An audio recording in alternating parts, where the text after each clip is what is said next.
స్వామీజీ, భగవద్గీతలో ఈశ్వరుడు సర్వభూతాంతరాత్మి అని అంటారు. దీనిని మేము ఎలా తెలుసుకోగలము? Please kindly explain. ఈ విషయానికి వస్తే గీతను సరిగా అర్థం చేసుకున్నట్టు కనిపించడం లేదు. ఎలా అంటే ఈశ్వర సర్వభూతానాం అంటే అంటే ఇస్ అనే శబ్దము హృదయ స్థానంలో ఉంది. అంటే హార్ట్ లో స్టెథోస్కోప్ పెడితే వినిపిస్తుందండి, లబ్ డబ్ లబ్ డబ్ అనిపిస్తుంది. ఈశ్వరాన్ని వినిపిస్తుందా? వినిపించడం లేదు. మైక్ పెడితే వినిపిస్తుందా? తత్స్వర స్వరం ఎక్కడుందంటే ఇస్ అనే శబ్దము మన హృదయ స్థానంలో కనిపిస్తుందంటే వాయువు అని అర్థం. మన దేహంలో ఈశ్వరుడు ఉండి ఉంటే మనకి దుశ్చటాలు ఎందుకు, ఈ దౌర్భాగ్య బుద్ధులు ఎందుకు, తర్వాత ఈ అసూయ ద్వేషాలు ఎందుకు, ఆశ ఎందుకు అని కొంచెం ఆలోచన చేశారా మీరు? ఇక్కడ ఈశ్వర అనే శబ్దానికి పరశ్రేష్ఠ అని చెప్పి అన్వయించుకోవాల్సి వస్తుంది.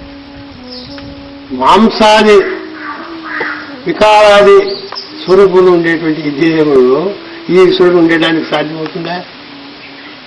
ఈశ్వర అంటే చెప్తే చిన్న భగవద్గీత హృదయస్థానం ఉండడానికి, పరశ్రేష్ఠ అనే శబ్దానికి పరశ్రేష్ఠుడు అంటే అదే గీతలోనే నేను ఉన్నటువంటి స్థానంలో సూర్యచంద్రాలు లేరు, వాయువు లేదు, పంచభూతాలు లేవు, అలాంటి అత్యుత్తమైన స్థానం నా స్వభావం నేను వస్తున్నానని చెప్తాడు. ఈశ్ అనే శబ్దం అంటే ఇక్కడ కేవలం వాయువుకే చెప్పబడింది అంతే కానీ ఇంక దేనికి చెప్పలేదు. ప్రాణం కూడా ఉంది, ప్రాణాన్ని శబ్దం చెప్పలేదు. ఉపనిషత్తు మహర్షుల యొక్క వాంగ్మయంలో వారు అనుభవించిన రీతిలో హృదయస్థానంలో ఉండేది కేవలం వాయువే. దాంట్లో ప్రాణశక్తి కొచ్చిస్తున్నది. ఆ వాయువు హృదయస్థానంలో ఉండేటువంటి వాయువు ఊర్ధగమనానికి వెళ్ళి ఆ ప్రాణంతో చేరి అక్కడ చేసిన మూర్ధ యోగధారణం అని వాళ్ళు అన్నారు.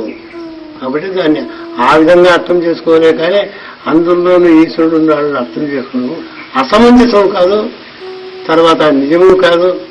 మన దేహంలో దేవుడు ఉన్నాడని చెప్పి దౌర్భాగ్యం పొంది చేస్తున్నావు కాబట్టి ఉన్నాడని చెప్పేటువంటి యొక్క భ్రాంతి కాదు. ఇది కేవలం భ్రాంతే కానీ యథార్థం కాదు అని దాన్ని గ్రహించుకోలేరు.